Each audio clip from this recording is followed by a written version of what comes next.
Bill Beaton really can't say enough about his time in the Royal Canadian Air Force. It's camaraderie, the fact that you're doing something for your country. But adapting to life outside the military was hard. It's still hard at 64. If you're old, you're on welfare, you're on ODSP, nobody wants to rent to you.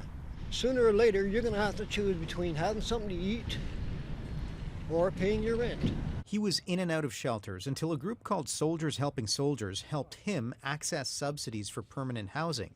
They took me out of the shelter and put me into a hotel. But that money will run out when he turns 65. Veterans House was set to open in the fall before that happened. Now, the opening date has been delayed until January 2021, and that's got Beaton thinking of what to do come winter. They're just trying to make it to tomorrow. Suzanne Lee is executive director for the Multi-Faith Housing Initiative. They've been working closely with Soldiers Helping Soldiers to provide 40 housing units in Ottawa's East End equipped with communal areas and treatment rooms. What you see behind me is the last safety net for our veterans when they come out of service and they have to deal with what they have witnessed and what they've experienced. But Lee says the pandemic has forced them to cancel fundraising events. And there's another problem, too.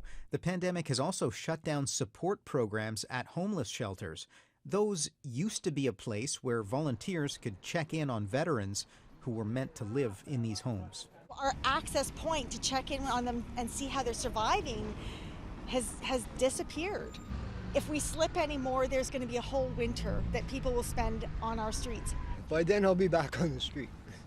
But Beaton says he's not given up yet. The prospect of sharing a living space with a community is enough to get him by one day at a time. Having guys that understand that you've been through this, there's a trust that comes along with that.